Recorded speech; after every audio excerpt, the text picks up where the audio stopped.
Another 24 days before Christmas. So, ito, mag-decorate tayo ng aming Christmas tree. Taon-taon kong ginagawa ito dito sa India kahit na ako ay ibang religion ng asawa ko. So, yan, dito natin ilalagay ang ating Christmas tree dahil para malapit katapat ng pintuan at para umano ang blessings natin, pumasok ang blessings sa atin. Dahil para mapilnad din natin ang spirit of Christmas. So, itong video na to, ipanoorin nyo para sa ating pag-decorate.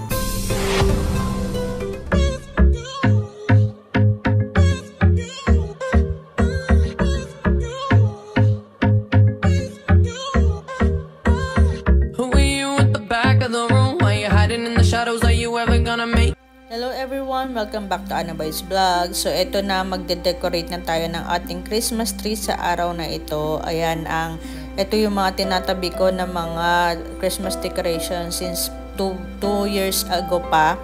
Ayan yung mga pampakulay ng ating Christmas tree. Ito yung mga pampabitin. At syempre, kailangan nating maraming pampakulay sa ating Christmas tree para colorful siya. At ayan yung mga dati nating mga pampasabit na dati nating itinabi. Ito naman yung Christmas light na sana gumagana pa siya kasi 2 years na siya.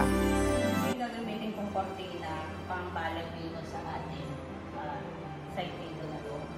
Tanggalin muna natin yung mga item dito kasi mga basal. Yearly ganito ginagawa.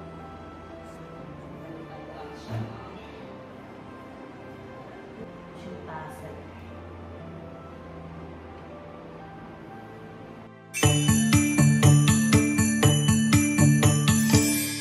Maayos nga palang pagkakabalot ko nitong Christmas tree natin before. Kasi parang magamit uli natin. Kasi kung di ko siya ibabalot ng ganito, hindi na natin siya magagamit uli. So ngayon, kailangan natin magtipid at para nga naman magamit natin, recycle na lang natin mabinili natin dati, di ba? Wala tayong choice. Sira na tong stand niya. Hindi siya nawasak. Ewan ko ano nangyari dito, nagwasak. So, yun. Kailangan natin siya ilagay sa paso. Kung paano ako magpasok. So, yan. Ito, may nakita akong isang bakal na paso doon sa aking garden. So, gamitin na lang natin siya para tumayo itong ating Christmas tree. Otherwise, sira na yung stand niya. So, yan. Meron pala akong mga puti-puting bato sa garden ko din. So, gamitin lang natin yung mga resources natin. We have to be resourceful para naman magamit natin siya.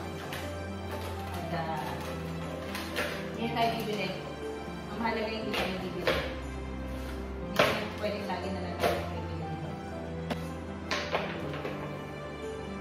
So, ayan. Mayroon na ang ating Christmas tree. Diba? Patay ko na siya. So, pagdaan na natin, tubukan na natin yung kanyang mga branches.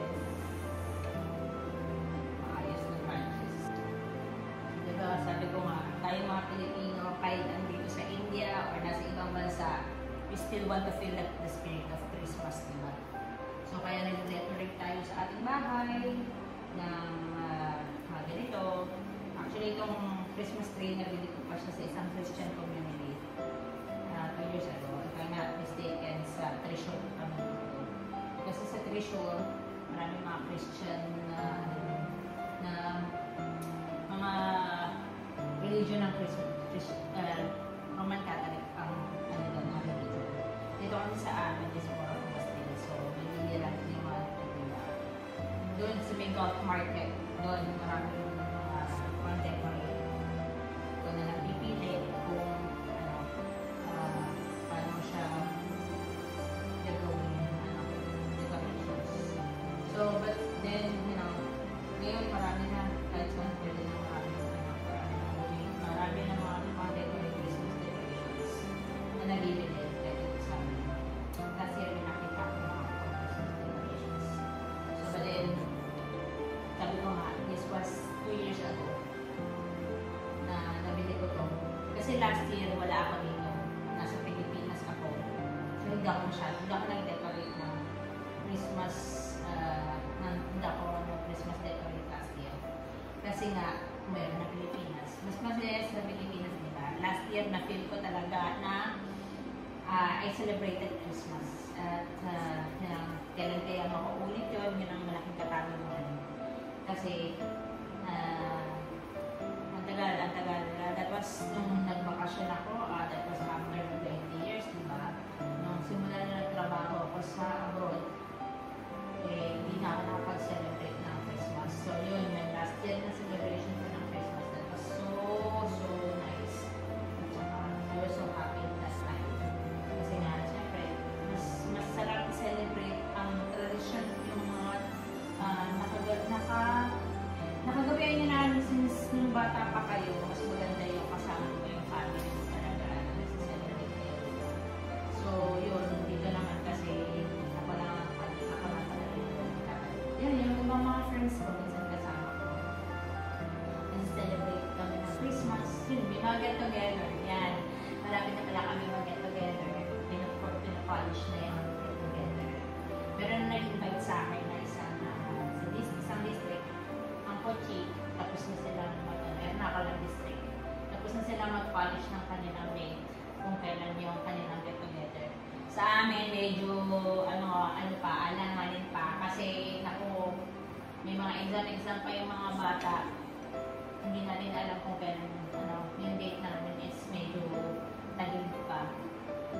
Ay, naku, ganyan talaga. Mas priority natin yung mga anak namin kung kailan sila available. So, ayan. Tapos na natin ang ating Christmas tree natin. Medyo o'clock niya. Ngayon na siya. Isin lang natin ang mga branches niya. Yan ang ating Christmas tree. I-set up na natin siya. Set up natin siya. Oh, diba? Kung inuman natin siya, ito na naman. Ito na rin na.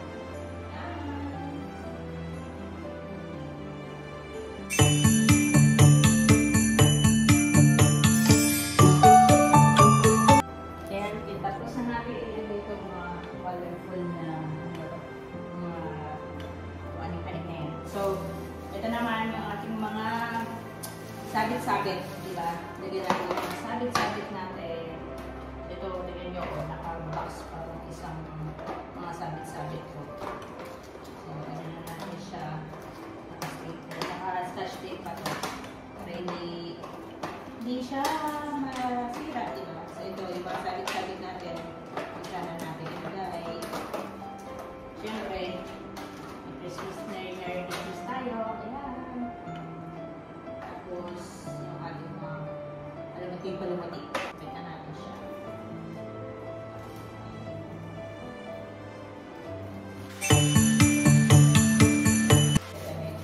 Check yan mamaya. Naka-plastic pa talaga. Para lang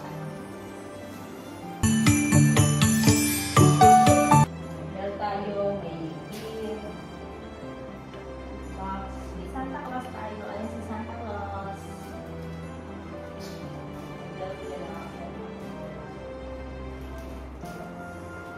Pag iba ng mga bata kami, elementary kami,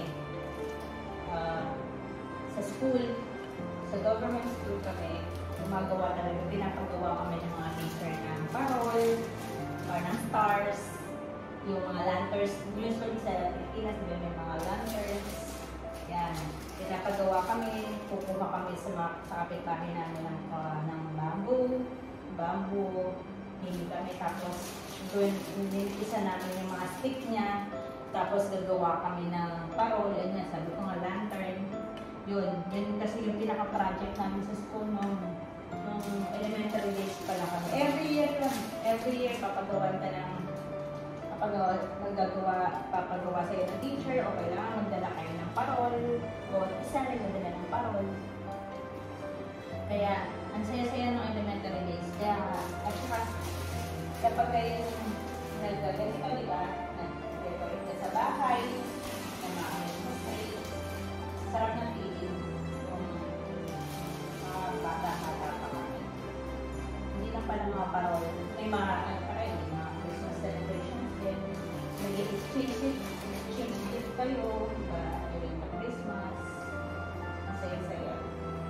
Nagre-reminiscence lang tayo ng akong pass kasi every time na mag-put up ako or lalagay ko ng aking Christmas tree sa aking bahay is naalala ko yung pagkabata ko na may mga ginagawa namin ng pagkabata. Diba?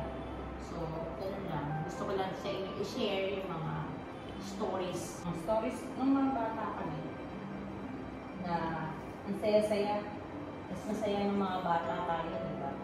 Memorable siya. Daming mga memories na kailangan mong, reminiscence ba? Nagre-reminiscence tayo. Mga ala-ala ng ating mga kabataan. Merry Christmas. Mamaya natin ilalagay yan. Dami pa natin pwede isabi. Buti nga na itanong pa to eh.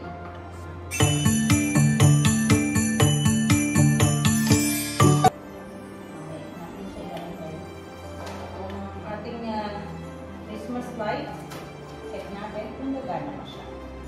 Kasi 2 years na eh, di ba? 2 years ko bago. Last year rin baka nakapag-decorate. So, check natin.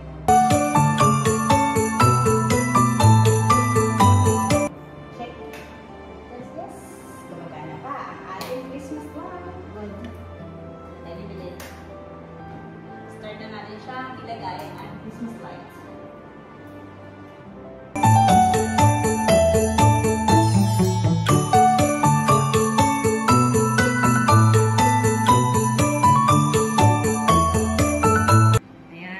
Christmas tree is up. Now it's time to put the star. Saan natin tinalagay? Ayan, ang ating star. Ayan. Check na natin, ilawan na natin siya. Open na natin ang kanyang ilaw. So ayan, gumagana na ang ating Christmas tree. Sarado natin ang ating ilaw. Oh, diba? Christmas tree. Merry Christmas, everyone! Advance Merry Christmas! Thank you for watching on our today's vlog. God bless, stay safe, bye! A breathless whisper tells me it's alright.